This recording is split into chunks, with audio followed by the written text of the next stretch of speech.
Hi, everyone. Thank you so much for tuning in. This is David Gomez, and I am bringing you an interview with Alfonso Martinez. He works for International Baccalaureate. He's the Global Human Resources head. How are you doing today, Alfonso? I'm doing great. I'm six months sequestered in my office at home. I barely see the outside world, but I'm glad to talk to you. Yeah, the pleasure is mutual. So one of the things that we're doing with our audience is that we're trying to get a little background and trying to capture their story. Would you tell us a little bit about your background story? Maybe it's a personal or career. It's up to you. Sure, absolutely. Thank you, David.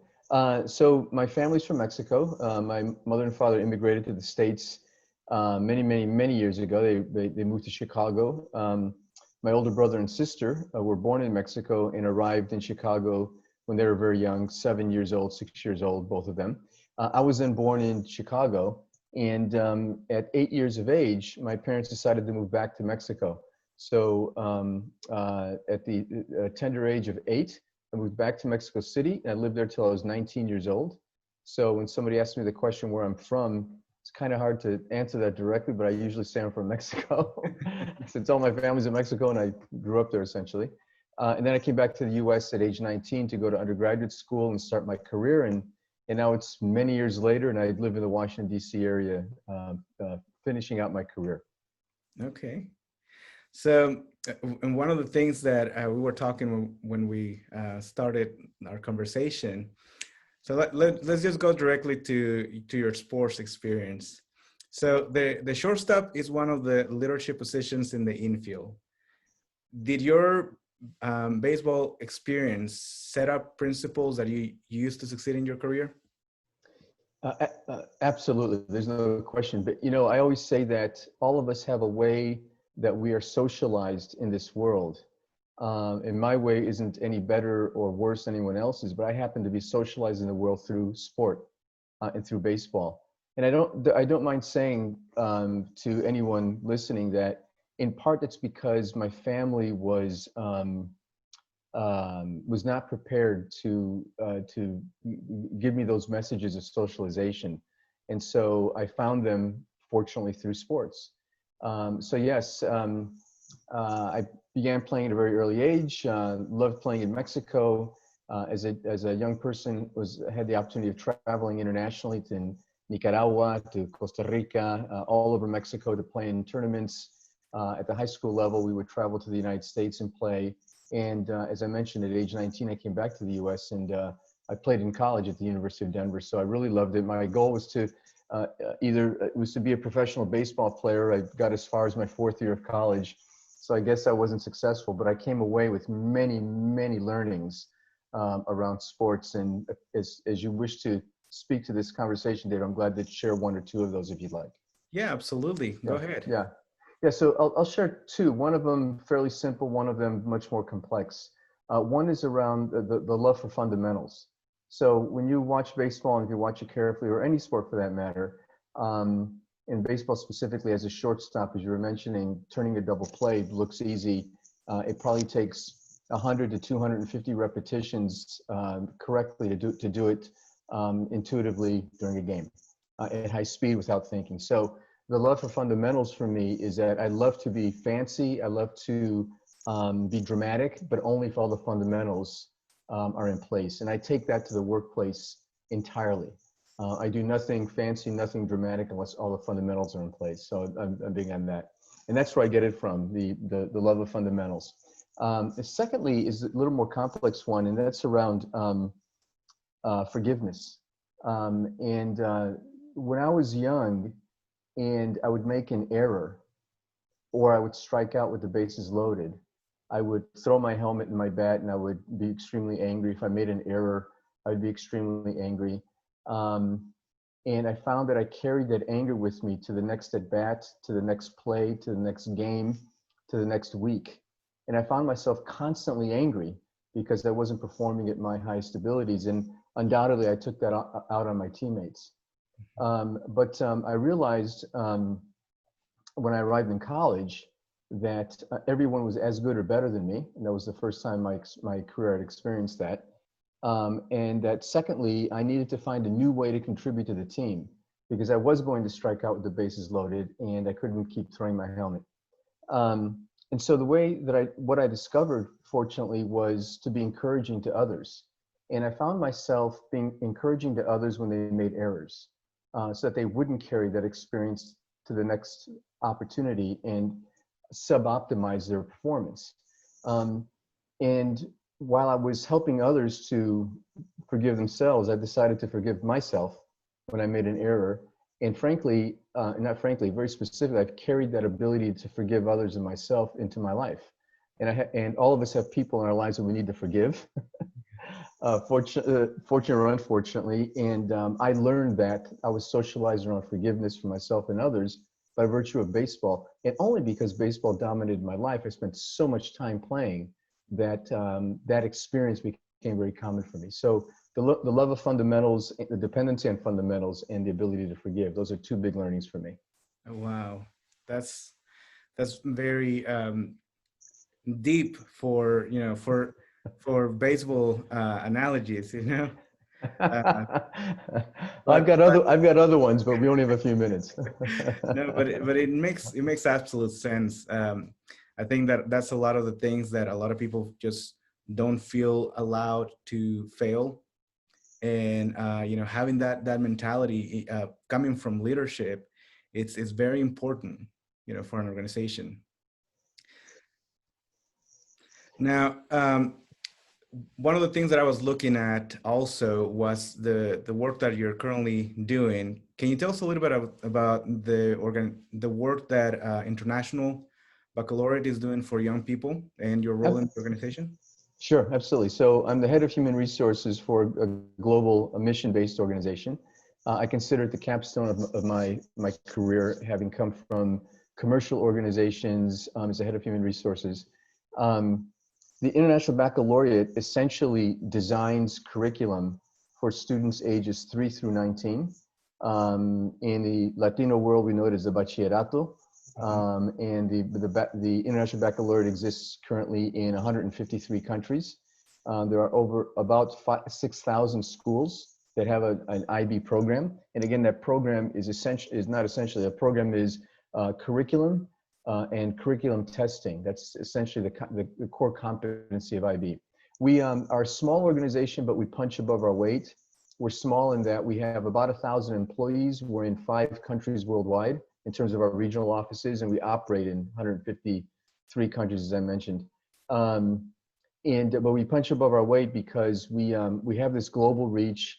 We touch more than 1.2 million students on a daily basis in this curriculum. But we also have a community of 25,000 teachers who are IB certified teachers that we communicate with constantly, and we train constantly, not only on new curriculum. I'll use biology curriculum for a 16-year-old as an example, not only on the developments of biology curriculum for a 16-year-old, but also how to teach it and how to test for learning. So we have a very large footprint based on this network of teachers that are dispersed within almost 6,000 schools. So that's what we do. We work with prime ministers of education in many countries. We work with the governing bodies of education in all of the countries, and of course with all of the school directors, principals, and teachers as well.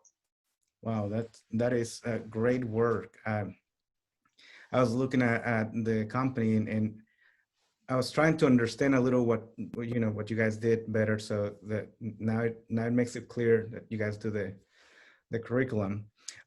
But that's always like something that you do. You seem to be working on trying to better things. I also saw that you were part of the Congressional Hunger Center. Mm-hmm. Can you tell us a little bit about what you did there?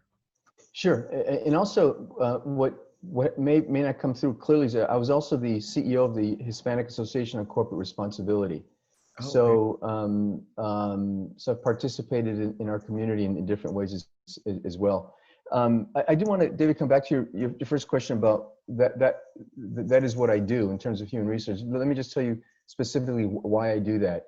And I won't go back to a sports analogy, although it's connected to sports. And that is my focus as a professional, and actually as a friend and a father and a community leader, is around overcoming obstacles and optimizing capability. Yeah. So I think about, back to the sports world, about overcoming the obstacle of anger and optimizing my ability.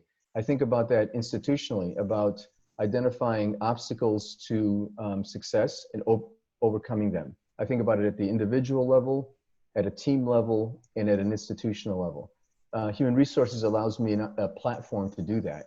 And so I think about, how can the International Baccalaureate be a better organization? What's inhibiting it? How do we get over that? How does the human resource team perform better? What's inhibiting? How to get over it? And how do individuals do that as well? Conversely, I sit on the board for the Congressional Hunger Center, and this is this is a global organization that is focused on food insecurity. And the reason that I was brought in, the specific skill they were looking for, was advice around the training of institutional leaders who run food scarcity programs. Okay. So part of what the Congressional Hunger Center does is they train world leaders on how to run a better organization that's focused on food security. They have programs and learning exercises, et cetera. So my role on the board, in part, is to bring a perspective on that specific element to operating the nonprofit. Okay. Mm-hmm. Now that's very important.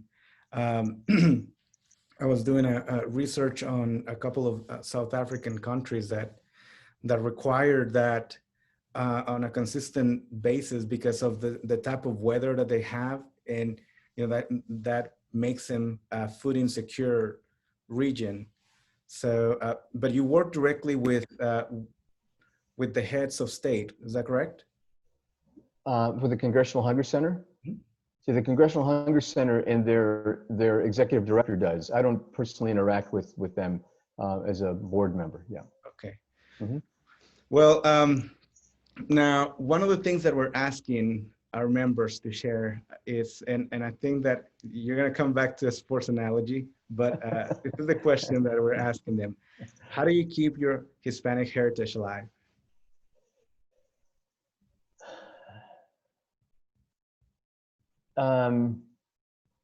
It's something that I don't try to do because it's my identity. When people say I'm colorblind, therefore I accept all people, I say that's nonsense. My ethnicity, my culture, my faith has everything to do with who I am, and I want you to know about that. So I don't work at keeping it alive. I will tell you that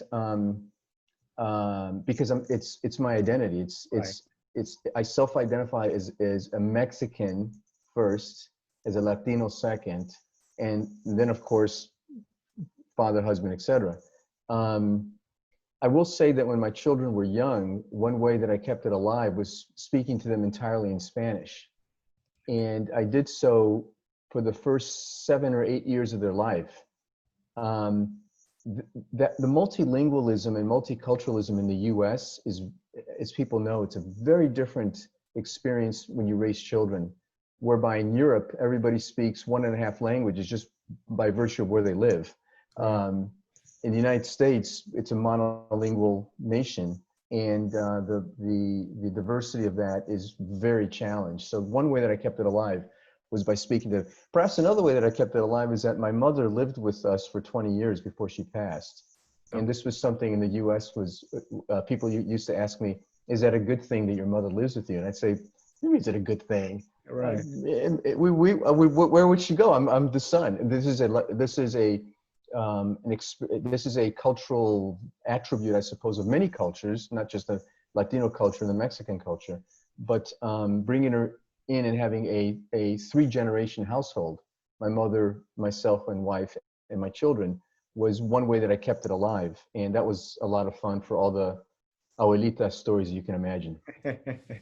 No, I totally agree. I've seen that in my own family. And And when my parents came to the United States in '97, and as they're aging, they kind of hint, what are you gonna do? And it's like, what else is there to do? I mean, you will come, with me eventually. Right. But that's so rich. It really is very rich that you did that with your mom. Mm-hmm. Yeah. Yeah. Yeah. And it was interesting. I think in the American culture, I got a lot of pats on the back for it. In Latino culture, people said, well, yeah, that's what we do, right? That's what you're supposed to do. Exactly. I would have wanted it in the reverse, but whatever. Yeah. So, one last question. What are you working on next? Do you have any new projects, personal goals, or professional, more volunteering? Anything that comes to mind? Yeah. The volunteering component will be more clear to me in a year or two when I fully retire. I will say that I believe there's a significant role in social mobility around financial management, and and I've done this before in years past, but I'm really interested in really in the civil rights impact of financial freedom for minorities and for Latinos. So I have a thought about that. But on a personal note, I won't say I'm going to write a book because I'm not sure my life is that interesting to write a book about. But I do have multiple short stories, probably about 30 right now, that are both partially written and in my mind. And I intend to extend that and see if there isn't a story that connects. But they are short stories around how I grew up, how I ni soy de aquí ni soy de allá. When I'm in the States, I'm seen as Mexican. When I'm in Mexico, I was seen as an American, in part because of my skin color, part because Spanish is my second language, part because I dress like an American. All the things that many of us who are multicultural know. I have many stories about that. Many stories about kind of immigration to the U.S. of my parents, the reverse of us going back, how we were accepted, not accepted, the role of the Catholic faith and how that line is blurred in the Latino community between culture and faith, not unlike in a Jewish community where culture and faith and culture and nationality, if you will, is a blurred line.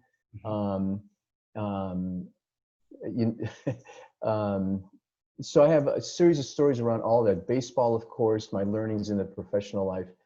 I have a real interest in filling out a series of short stories about that and see if there's anything there. But that's kind of just I won't even call it creative. That's kind of a hobby on the side that I'm going to pursue.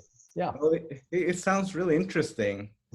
Yeah, I mean, you said it's not, it's not that interesting, but it does sound very interesting. Yeah, it could be depending on the reader, a few things, but as you can tell, I'm thinking about it. But that's just from a creative standpoint, what I'm thinking about, more from how I allocate my time. Once I'm done working in a year or two, I'll be looking at this other piece that I mentioned. Yeah. Well, and some of these interviews that we're making or that we're putting together is for the purpose of sharing stories. And that's very important in our culture. And I think that seeing the work that you're doing inspires others to excel and like you said, to start working in themselves. And I think that your sports analogy, it hit home what we were looking for. Good. I'm glad to hear that. Yeah. Yeah. No. Thank you for including me and reaching out and talking to me. It's my work for the last 15 years has been primarily global, and so prior to that, as I mentioned, I was the CEO of the Hispanic Association of Corporate Responsibility. And by the way, since I left, they've done far better than when I was there.